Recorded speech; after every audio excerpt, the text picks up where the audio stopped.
Assalamualaikum warahmatullahi wabarakatuh. Alhamdulillahirabbil alamin wa bihi nasta'in wa nastahdi ala umri dunya wa din. Wassalatu wassalamu ala asrofil anbiya wal mursalin sayyidina wa maulana Muhammadin mistahiba bi rahmatillah adada ma fi almilah. Salatan wa salamun daimaini bidai mausilah wa ala alihi wa sahbihi wa man. Bismillahirrahmanirrahim.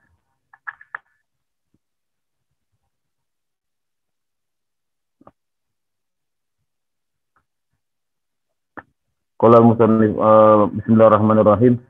Alhamdulillah pada malam hari ini kita sakit panggil malih berjumpa kembali dalam fan sejarah di kitab Ulasah Nurul Yakin karya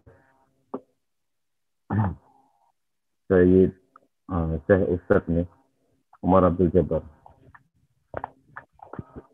Sebelumnya mari kita wasilah kepada para guru kita, para ulama kita yang telah memberikan mata rantai keumatan kepada kita.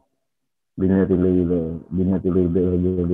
Rasulullah sallallahu alaihi wasallam karena di aslafna wa rijalina fi ta'limi wa ta'alimi hadal kitab di Ustaz Umar Abdul Jabbar inda khilaniatan nabiyina masyarakat nabi akhlaqihim wa ulumana binu asrar nabi asrarihim ila hadrat min al-mustafa Muhammad sallallahu ila hadrat jami asya zuriyatin nabi wa aliyatin nabi ila hadrat min awliyatil arif ila mutrasidin ijani sultan min awliya ila hadrat jamaat ila hadrat jamaatin hadatul ulama isan hadrat sayyid Nabi Hasan Asyari wa Habib Hasan bin Yahya wa Syekh Khalil Bangsalan ila hadrati Amma Rasulullah bismillah ila hadrati jami masyayikhina fi ma'adina al-salah bersama diri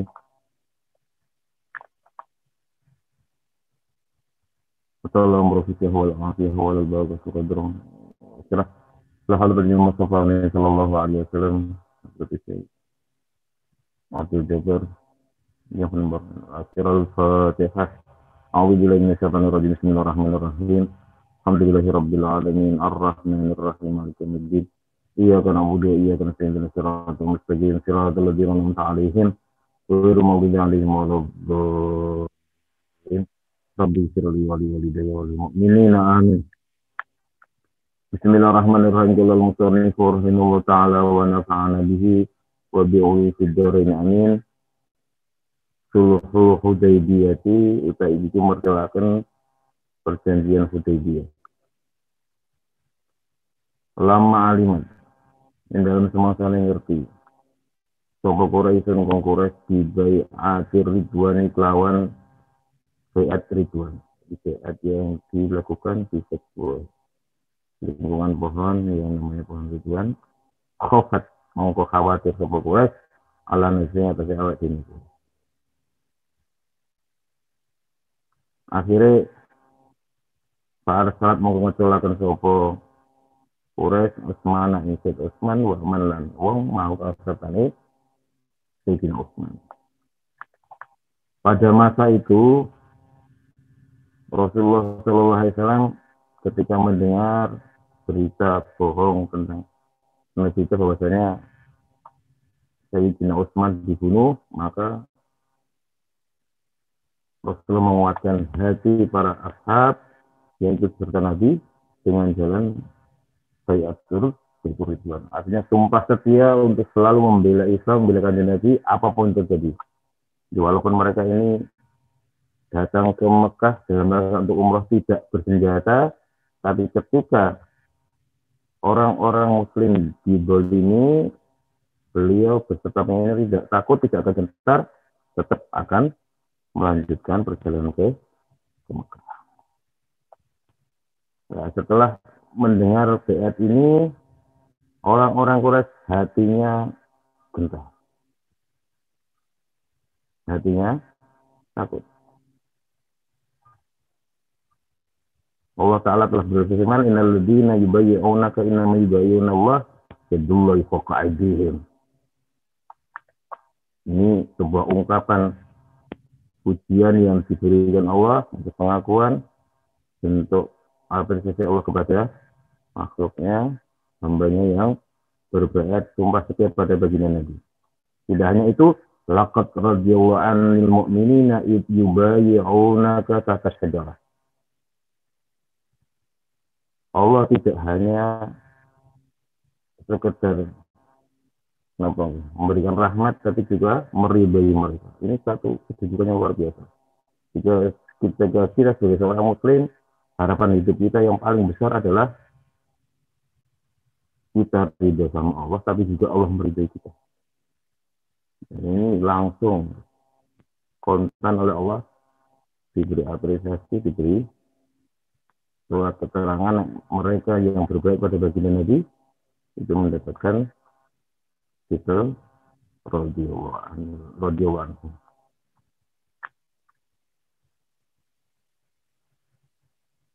Dan Sayyidina Umar ketika masa khilafah beliau, masa khalifah beliau memerintahkan pada muslimin untuk memotong pohon ridwan ini karena apa? Lama ra'at nas yatabarukun nabi. Ketika manusia itu bertabaruk kepada Sajaratul Ridwan berbondong-bondong, maka kemudian Sayyidina Umar itu memerintahkan untuk pohon itu dipotong ya karena khawatir. Jadi sing iman sing sani sama-sama. Wong ilmu delok pohon Ridwan ya. Delok orang delok witi, tapi delok betapa sahabat itu setia kepada baginda Nabi. Nangis misalnya terenyuh, misalnya hati gembira dan berbagai macam perasaan itu muncul karena keimanan yang disebut tauhid, sehingga yang dilihat tidak hanya semata-mata pohonnya, tapi peristiwa di balik itu. Ini bedanya. Kalau orang berilmu itu ya, kalau melihat itu meneliti. Kalau orang yang tidak tahu ilmu adalah menikmati. Sambun. Wa talabat lan nuprih sapa Quraisy asulha ing perjanjian. Akhirnya pertama mongko sampurna apa perjanjian asulhu bainum ing antarane mukmin lan Quraisy disuruh dilawan bersyarat alati arad kang ngarepaken ing surut sapa Quraisy lan Quraisy ala lisani Rasulillah ing atase utusane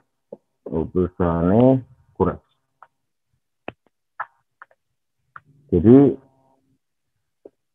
setelah melihat kejadian itu, kejadian Badar Ridwan dengan mata-mata dari orang Quraisy, mereka takut, akhirnya minta supaya ada gencatan senjata, ada perdamaian antara orang mukmin dan Quraisy. Akhirnya perjanjian itu disepakati dengan beberapa syarat yang disampaikan oleh utusan-utusan Quraisy kepada baginda Nabi Muhammad Shallallahu Alaihi Wasallam. Yang diutus namanya adalah Suhail bin Amr.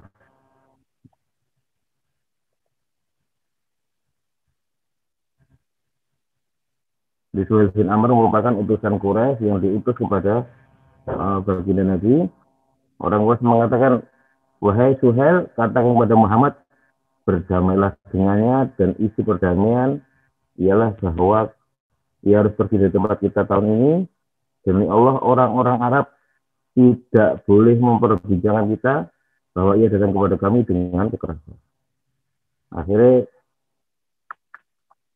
Suhail niku nggih sowan teng dhateng Kanjeng Nabi. Lah ketika beliau Nabi Muhammad SAW kedatangan Suhail bin Amr, akhirnya beliau bersabda kepada para sahabatnya, Nabi dari kejauhan. Nabi sedang duduk dengan sahabat, terus Suhail dari kejauhan datang, akhirnya Nabi langsung mengatakan, orang-orang Quraisy menginginkan perdamaian kita ketika mereka mengutus orang beliau kayak bilang, kau kan ini Arab binoko utusan orang Quraisy, jaluk damai dengan kita.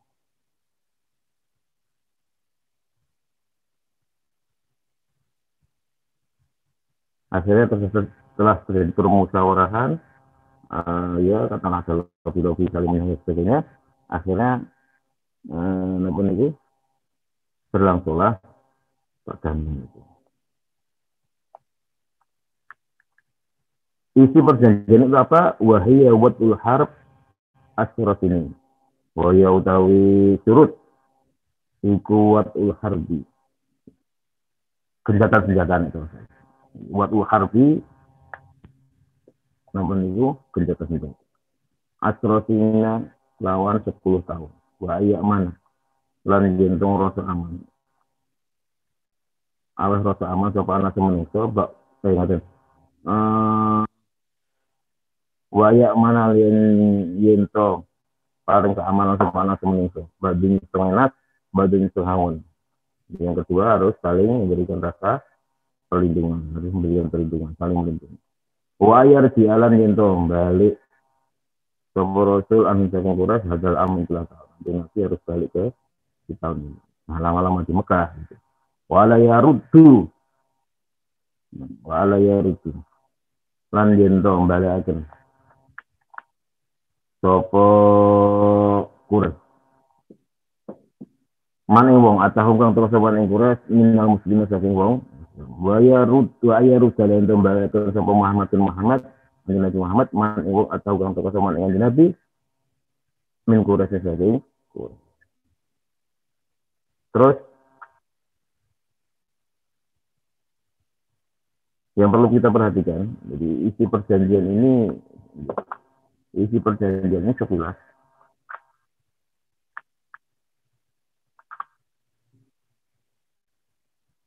Kita ulang, kita bahas satu-satu. Jadi isi perjanjian yang pertama adalah Wat'ul harbi asrotinin.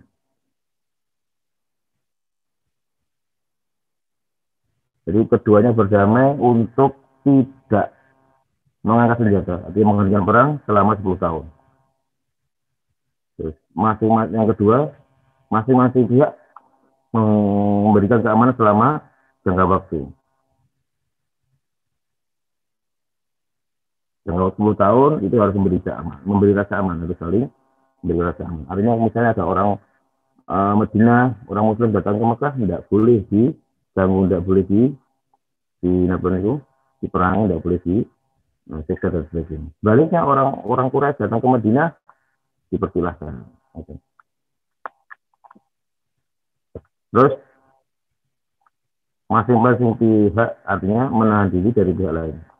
Terus barang siapa di antara Quraisy orang-orang Quraisy datang kepada Muhammad tanpa izin pemiliknya, maka ia dikembalikan kepadanya.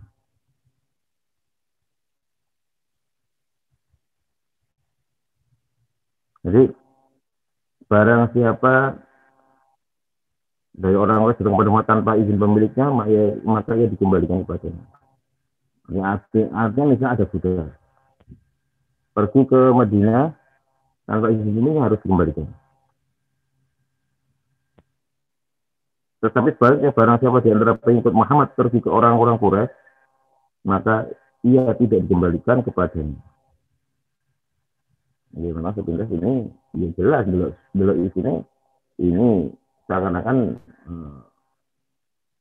menguntungkan orang Quraisy dan merugikan orang Muslim.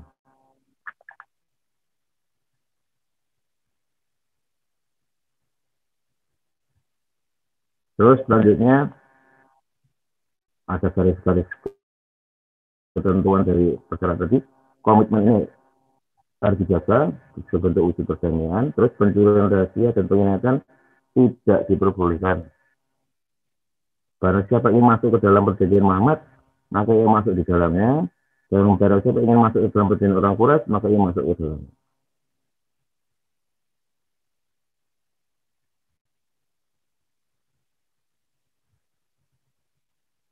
Terus isi selanjutnya adalah engkau wahai Muhammad pulang dari tempat ini tahun ini. Tahun tidak boleh masuk ke tempat itu. Engkau Muhammad pulang dari tempat kami tahun ini dan tidak boleh masuk ke Mekah pada tahun ini. Artinya pada tahun itu, pada tahun kelima Hijriah ya, itu Nabi harus pulang. Dan pada selama tahun ini tidak boleh datang ke Mekah.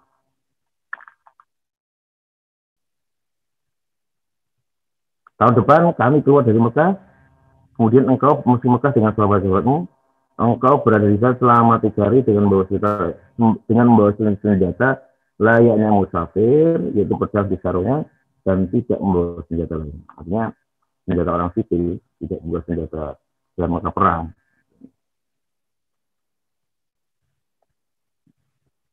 Artinya di situ nanti kalau datang pada dengan cara seperti tidak diganggu sama sekali. Tidak diganggu sama sekali. Namun Fadaya kal muslimuna mongko dadi sapa rasa rupak sapa muslimin nabi muslim min hadis surut dari gelar urusan.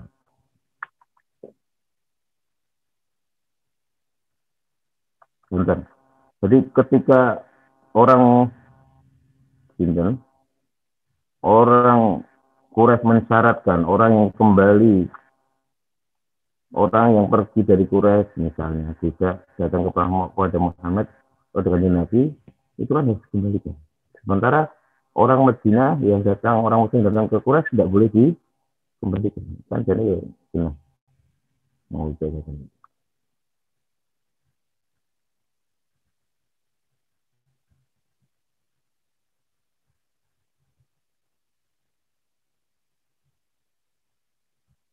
Terus ini sempat ditanya oleh sahabat, ya Rasulullah, kaifa naruddu ilaihi man ja'ana musliman wa la yaruddu man ja'ahum murtadan.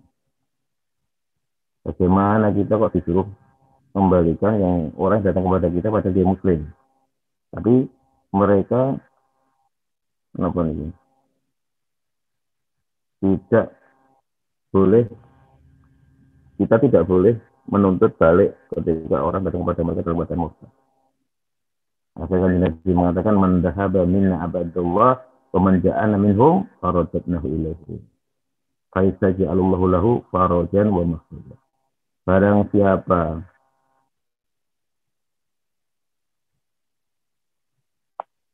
apa nih?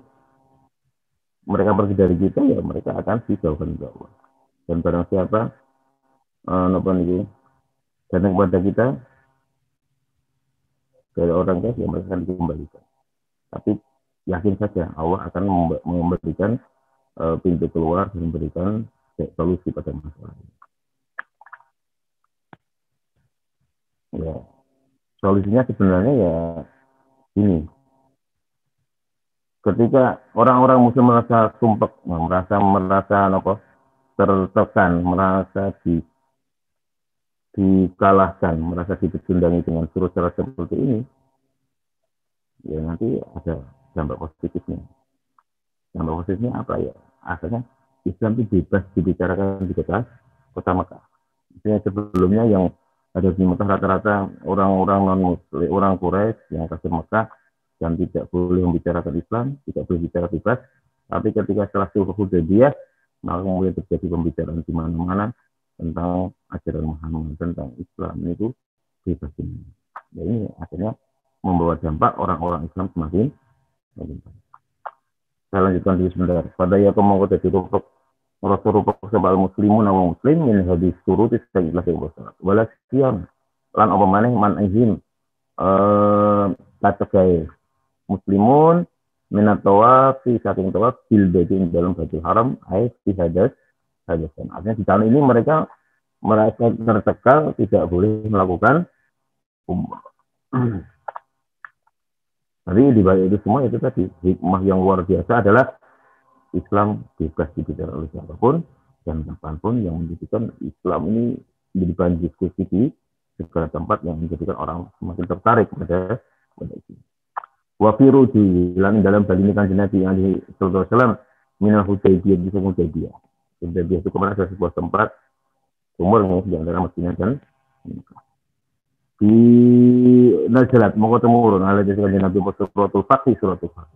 Akhirnya kegalauan yang dirasakan oleh orang-orang muslim ini terobati dengan turunnya suratul Fatih. Akhirnya Fafarih mongko bunga sapa al-muslimun pira-pira muslim di busra Faksi makata kelawan kabar gembira kebuka itu Mekah walimu lan podo yakin sopo muslimun anami sapane muslimun iku la buddha ora kena ora apa itu kulo yen to mlebu sopo napa niku muslimun ing Mekah aminin alih foto ora sama kate muhallikina alih foto tahalul nyukur sapa muslimuna ru'usahum ing kira-kira apa niku yang muslim. Jadi setelah mereka mendengar kabar tentang Fathul Makkah, mereka gembira luar biasa. Pada dalika dalam saya mengkono napa niku busra Fathul Makkah asbah. Isu asal muslim wong muslim iku ahron wong kang merdeka utawa wong bunga kabeh ya ruhuna kang padha bebas sapa kabeh waya jilan teko sapa kabeh muslimun kaifa sya'u kalih kaya apa karo sapa muslimun kapanpun bebas masuk ke kota maka wa azuman lan ngagungaken dan dadi agung apa nufudun nabi metode jalan dakwah Nabi Muhammad sallallahu alaihi wasallam. Nufud niku alang dari agung apa nufudu. Nufud niku artinya kan terus. Di kelestarian ajaran Nabi Muhammad sallallahu alaihi wasallam. Setelah itu wakata balan nulis sapa Nabi ila mulki duali maring rajane pira-pira rajane pira-pira negara al mujawirati kang tetangga di biladil Arabi maring tanah negara Arab. Tujuannya apa ya do'uhum alih ngajak sapa Nabi ing muluk ilal Islam maring Islam. Faminhum monggo isung saking muluk manut wong aslam kang maring Islam sapa man karena kesira din anjasi malik habsati muhabbati rojene negara habas. Wa minhum lan isung saking muluk manut wong rodda kang nolak sapa man roddan kelawan tolakan jamilan kang bagus ke sirokla kene Heraklius wa Kaisar Rumi yang ada tiga syariatan Nahrum wal Muqaitisi lan Muqaitis hakimi Misra hakimi tanah Mesir wa minhum lan wong lan iki sing muluk man utai wong rod kang nolak soman rod dan kelawan kelaan kebisan kang apa niku jember wahana lan ngino sapa man Rasulullah Nabi ing utus kanjeng Nabi sallallahu alaihi wasallam kal Haris bin Abi Sammar kaya sapa Raja Haris ibn Sammar al-Ghassani wa Kisral Fursilan kaisar tanah napa niku Persia. Namun yang perlu kita perhatikan bahwa strategi kanjeng Nabi dengan adanya perjanjian Hudaybiyah ini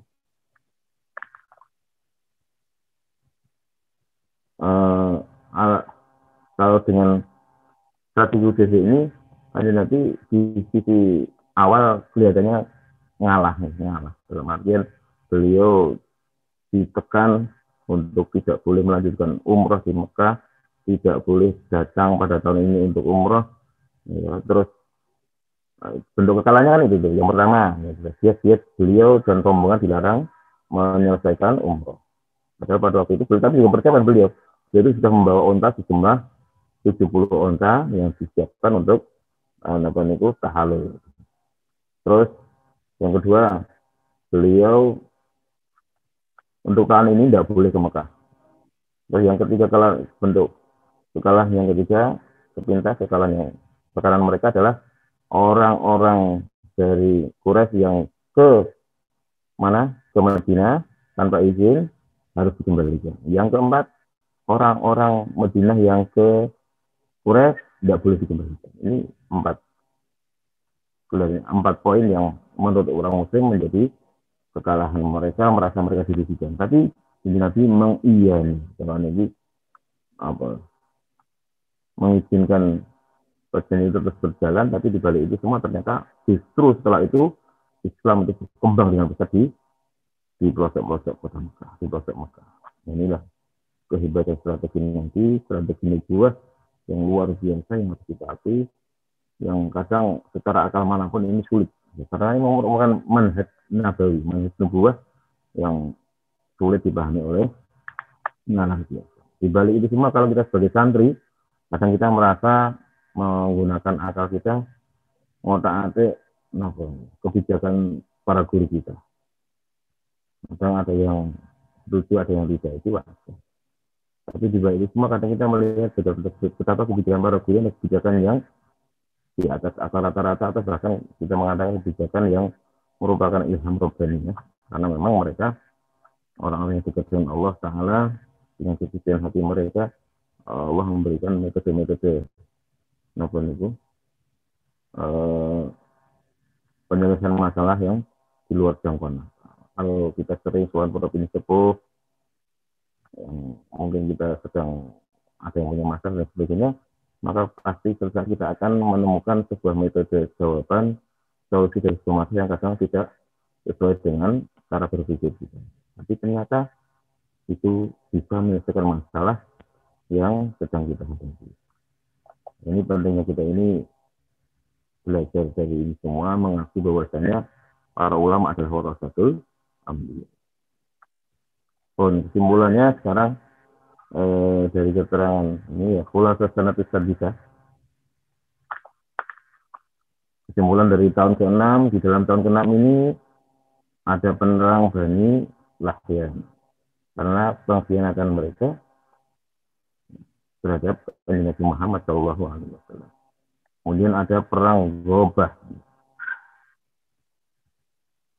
yang di situ terjadi perang yang besar. Kemudian perang Hudaybiyah, di mana pada waktu itu Nabi keluar bersama 1.500 orang dengan persenjataan, akhirnya dicegah, dilarang oleh orang-orang. Akhirnya Nabi mengutus Sayyidina Utsman, tujuan adalah memberitahu kepada Quraisy bahwasanya tujuan Kanjeng Nabi itu bukan perang, tapi adalah untuk umroh. Tapi tetap mereka tapi akhirnya Sayyidina Utsman ditahan oleh orang Quraisy. Akhirnya terjadi sebuah berita yang viral bahwasanya Sayyidina Utsman itu dibunuh. Akhirnya Nabi itu membaiat para sahabat untuk sumpah setia, gitu. Dalam artian tidak gentar sedikit pun, tetap terus akan melanjutkan perintah Nabi untuk ke Mekah sesuai dengan arahan baginda Nabi. Dan karena peristiwa ini di bawah pohon Ridwan, maka dinamakan Baiatur Ridwan.